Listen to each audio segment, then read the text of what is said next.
उदय।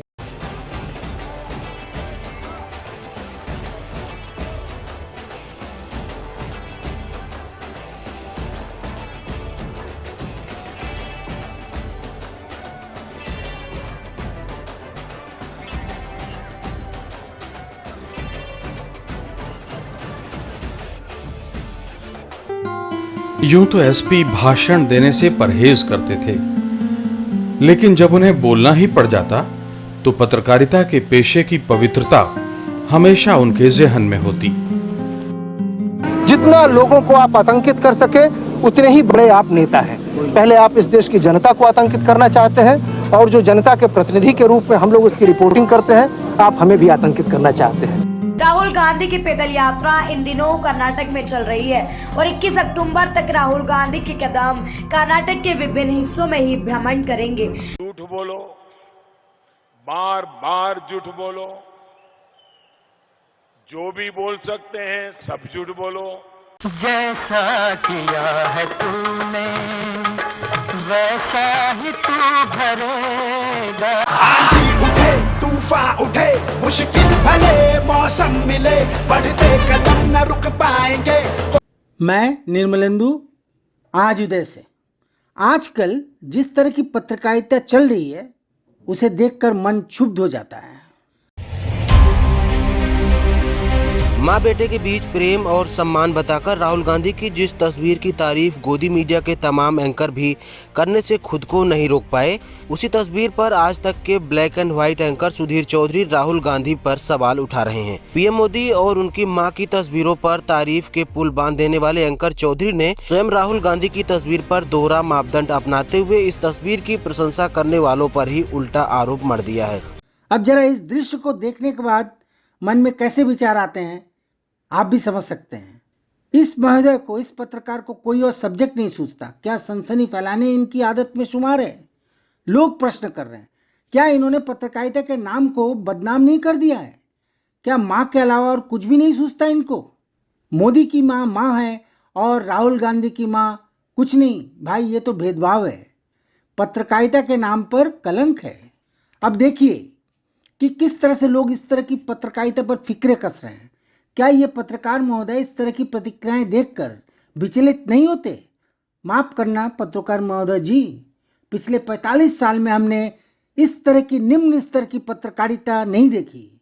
जिस एसपी सिंह ने आज तक की नींव रखी थी, जो मेरे गुरु हैं और जिस पर मैंने एक किताब शिला पर आखिरी अभिलेख लिखी थी, जो कि टेलीविज़न की पत्रकारिता के जनक माने जाते हैं, जिस किताब के दूसरे संस्करण में नाम बदलकर किताब का नाम मैंने रख दिया था द रियल मीडिया मैन।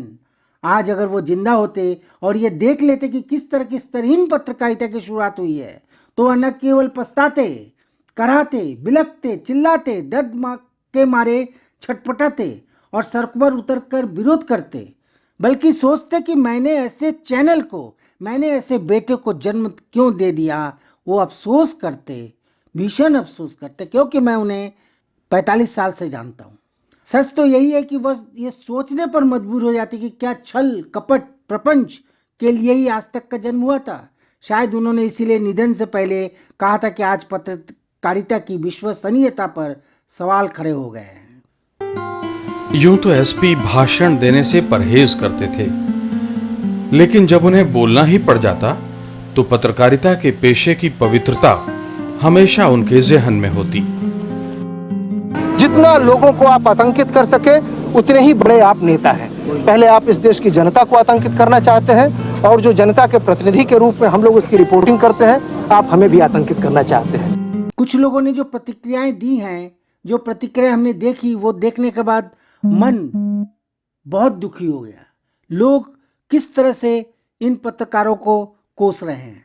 इनकी पत्रकारिता में जो ओछापन है वो स्पष्ट दिखता है। इन्हें देश की समस्याएं नहीं दिखती, इन्हें बेरोजगार युवक नहीं दिखते, इन्हें गरीब मजदूर नहीं दिखते, इन्हें राहुल की यात्रा नहीं दिखती, उस यात्रा में थके हारे लोग नहीं दिखते, लोगों का राहुल के प्रति असीम प्रेम नहीं दिखता, बच्चे किस तरह से राहुल को गले लगा रहे हैं वह सब कुछ नहीं दिखता, बुजुर्ग लोगों का राहुल के प्रति स्नेह नहीं दिखता, इन्हें देश की आवाम किस तरह से राहुल का साथ दे रही है वो नहीं दिखता, इन्हें माँ और बेटे का प्यार नहीं दिखता, क्योंकि ये पत्रकार नहीं है, पत्रकारिता के नाम पर कलंक है, धब्बा है। सुधीर चौधरी ने अपने आरोप में राहुल और सोनिया की तस्वीर शेयर करते हुए कहा, जिस तरह राहुल गांधी अपनी मां के जूतों के फीते बांध रहे हैं, उसी तरह प्रधानमंत्री भी अपनी मां के पैर धो रहे थे। लेकिन इन दोनों ही तस्वीरों में से एक को मां के लिए प्रेम और मोदी जी के फोटो को मैनेजमेंट क्यों बताया गया? एंकर महोदय के इस चतुराई भरे विश्लेषण और सवाल पर विपक्ष और जनता ने बखूबी जवाब दिया है। इस दृश्य को देखकर मन में यही बात उभर कर आते कि अहंकार में तीनों गए, बल, बुद्धि और वंश। न मानो तो देख लो कौरव, रावण और कंस। अब यदि ये कहें कि इन्हें तो बस किसी भी मुद्दे को लेकर बहसबाजी चाहिए, कंट्रोवर्सी चाहिए, तो शायद गलत नहीं होगा। इन्हें टीआरपी के लिए रोज कोई ना कोई मुद्दा चाहिए। टीआरपी बढ़ाने के लिए बाथरूम की सोच वाली पत्रकारिता भी करनी हो तो ये करते हैं। ये हिचकिचाते नहीं हैं, इन्हें कहीं भी शर्म नहीं आती। इन्हें मोदी जी की वंदे भारत ट्रेन नहीं दिखती जिसका पहिया जाम हो गया है। इन्हें ये नहीं दिखती कि वंदे भारत ट्रेन का एक्सीडेंट कैसे हुआ। ये सब चीज़ें इन्हें नहीं दिखती। वे स्वयं पत्रकारिता नहीं कर रहे हैं क्योंकि सरकार के इशारे पर पत्रकारिता कर रहे हैं, ऐसा ही लोग कह रहे हैं। झूठ बोलो, बार बार झूठ बोलो,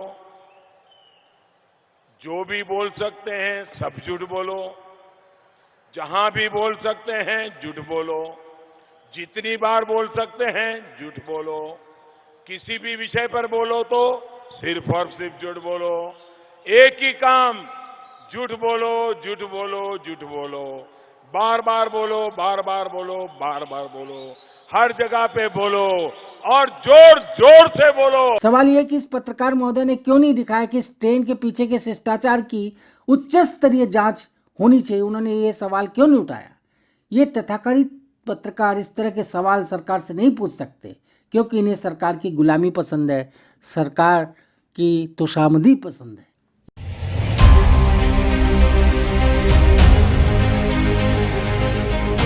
बीते 2 दिनों से गाय भैंस की टक्कर से क्षतिग्रस्त होने से चर्चा में आई वंदे भारत ट्रेन में अब एक और खराबी सामने निकल कर आई है, जिससे लोग पीएम मोदी की पसंदीदा ट्रेन की विश्वसनीयता पर सवाल उठा रहे हैं। बीते शुक्रवार को भैंस की टक्कर से वंदे भारत ट्रेन की सूरत बिगड़ने के बाद आज एक नई तकनीकी दिक्कतों के कारण ट्रेन रास्ते में ही खड़ी हो गई, जिसे लेकर लोग अब इस ट्रेन का मखौल बना रहे हैं। यह आज तक वही है जिसकी न्यू डीडी मेट्रो में स्वर्गीय श्री सुरेंद्र प्रताप सिंह ने रखी थी। यह आज तक वही है जिसे डीडी मेट्रो में देखने के लिए लोग इंतजार करते थे। यह आज तक वही है जिसमें सुरेंद्र प्रताप सिंह का वह अंदाज। ये थी खबरें अब तक, इंतजार कीजिए कल तक। देखने के लिए लोग कहीं भी रहे रात के 9 बजे घर पहुंच जाते थे। उस आज तक की साख को, उसके नाम को, उसकी इज्जत को, उसकी आन बान शान को, उसके औरा को खत्म कर दे रहे हैं ये तथाकथित पत्रकार। केवल और केवल कंट्रोवर्सी, टीआरपी, सरकार की तोशामदी करने के लिए, सरकार को यह दिखाने के लिए कि आज तक आपके साथ है, हम साथ साथ हैं। लेकिन इसमें क्षति किसकी हो रही है? आज तक की उन लोगों की जिन्होंने लोगों का विश्वास जीता। इसीलिए गीता में लिखा है कि हर कर्म का फल मिलता है। अच्छा करोगे तो अच्छा मिलेगा, बुरा करोगे तो बुरा मिलेगा। जैसा बोओगे वैसा फल मिलेगा। जैसा किया है तूने वैसा ही भरेगा, वैसा ही भरना पड़ेगा। जैसा किया है तूने वैसा ही तू भरेगा। दरअसल हो ये रहा है कि ये चैनल धीरे धीरे अपना जनाधार और लोगों का विश्वास, प्रेम और भरोसा खो रहा है। आप राहुल को सही तरीके से प्लेसमेंट न दें चलेगा, आप किसी मुद्दे को ठीक से ना उठाएं चलेगा, लेकिन मुद्दा तो मुद्दा है, खबर तो खबर है, खबर को उठानी पड़ेगी। लेकिन माँ को लेकर इस तरह की ओछी पत्रकारिता करना मुझे लगता है कि बिल्कुल सही नहीं है। इसमें ओछापन ही दिखता है। केवल मुझे ही नहीं दिखता, लोगों को भी यही दिख रहा है। सोशल मीडिया में इसके उदाहरण बड़े पड़े हैं। महान पत्रकारों से मेरा यही निवेदन है कि इस तरह की पत्रकारिता पर एक कैंपेन चलाकर माओ से पूछें कि क्या ये सही है, क्या हम सही कह रहे हैं, तो दूध का दूध और पानी का पानी सामने आ जाएगा। लेकिन आम यूजर्स ने एंकर महोदय को बखूबी जवाब देते हुए उनकी पत्रकारिता के परखचे उड़ा दिए। लोगों ने चौधरी के दोहरे मापदंड वाले आरोप पर प्रधानमंत्री की वो तस्वीरें वायरल कर दी जिसमें वो अपनी मां से मिलने के पहले कैमरा मैन के साथ पहुंच गए थे। इस वीडियो में साफ तौर पर देखा जा सकता है एक व्यक्ति मोदी जी के कार से उतरने से पहले ही कैमरा लेकर अंदर दाखिल हो गया। फिर एक और अन्य कैमरामैन गेट की तरफ से भागते हुए मोदी जी के सामने से जाकर खड़ा हुआ। लोगों ने इस वीडियो के जरिए चारुकार चौधरी को समझा दिया कि मोदी जी की मां के साथ खींचे जाने वाली तस्वीरें मैनेजमेंट के अलावा कुछ नहीं, क्योंकि राहुल गांधी की मां सोनिया के साथ तस्वीरें सार्वजनिक तौर पर विभिन्न मीडिया समूहों द्वारा ली गई हैं, जबकि पीएम मोदी निजी तौर पर मां से मिलने निजी कैमरामैन के साथ जाते हैं। यूजर्स ने सुधीर चौधरी के आरोपों को सिरे से खारिज करते हुए न सिर्फ दोनों तस्वीरों का अंतर समझाया, बल्कि उनकी चाटुकारिता से भरी पत्रकारिता का जमकर जवाब दिया है। आपने पिछले दिनों गरबा और डांडिया पर भी तंज कसता था। गरबा और डांडिया एक धार्मिक नृत्य है और इसके लिए भी आपको ट्रोल होना पड़ा था। धर्मों के बीच भेदभाव वाली पत्रकारिता केवल और केवल टीआरपी के लिए मत करें, न करें इस तरह की पत्रकारिता। बाद में अंजना कश्यप को आकर अपना स्टेटमेंट देना पड़ा था। गरबा और डांडिया असल में एक धार्मिक नृत्य है। दोनों नृत्य हिंदू धर्म की भावनाओं से जुड़े हुए हैं। और सोचिए, जिस धर्म में नाच गाने को ही वर्जित माना गया है, उस धर्म के लोग इसमें शामिल क्यों होना चाहते हैं? किसी भी न्यूज चैनल पर एक धर्म का पूरा डेमोनाइजेशन करना और उस तरह का डिमोनाइजेशन एक धर्म का करना और कहना कि उसमें सिर्फ बुराइयां हैं, बिल्कुल गलत है। हर तरह के पक्ष को सामने लाना चाहिए, एक खुली बहस होनी चाहिए और कम से कम ये शिकायत आपको आज तक पे बिल्कुल नहीं रहेगी। बड़े बुजुर्ग सही कहते थे कि बाप बनाता है और बेटा बिगाड़ता है, बेटा नष्ट करता है और बाप बनाता है। चैनल का ये हाई प्रोफाइल बेटा चैनल को ध्वंस कर रहा है, क्योंकि बुद्धि, विवेक और सोच तीनों पर अहंकार कुंडली मारकर बैठा हुआ है। ऐसे में अहंकार के एक दिन पतन होना तय है। हम सब जानते हैं कि अहंकार का पतन एक ना एक दिन होता है। आप बहुत ही सजग पत्रकार हैं, हम सब जानते हैं। तो आपको मोदी जी का वो कैमरा फ्रेम क्यों नहीं दिखा, ये मेरा सवाल है, जिसमें मोदी जी का फोटो लेने के लिए कैमरामैन माता की मूर्ति को ओवरलुक कर जाता है और फोटो पीछे से इसलिए लिया आता है ताकि मोदी जी का नमस्कार वाला मुद्रा, मोदी जी की वो मुद्रा दिखे, ताकि लोगों को पता चले कि मोदी जी माँ दुर्गा के वक्त हैं।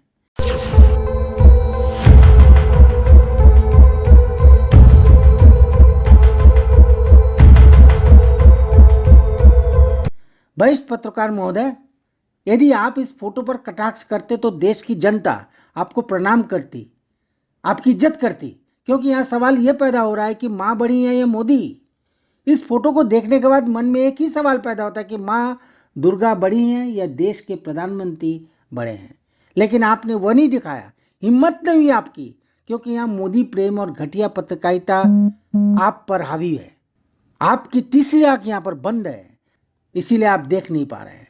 आपने राहुल के नेशनल एंथम की तारीफ नहीं की, कोई बात नहीं, इसमें कोई गलत बात नहीं है, लेकिन आपने तारीफ इसलिए नहीं की क्योंकि वो कांग्रेस पार्टी ने बनाया है।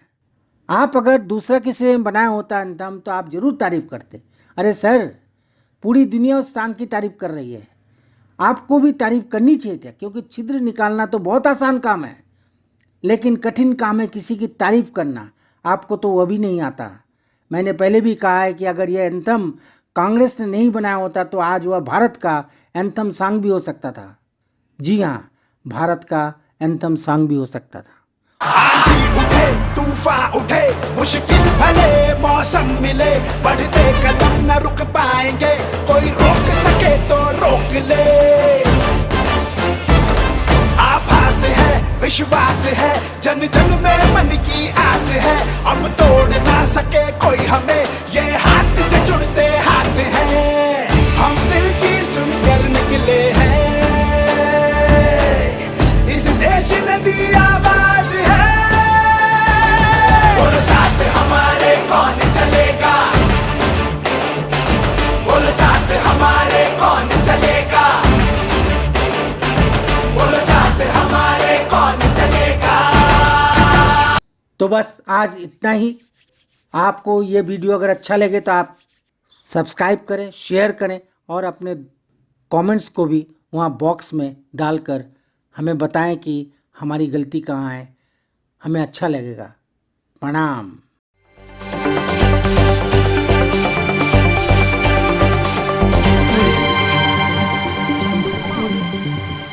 आज उदय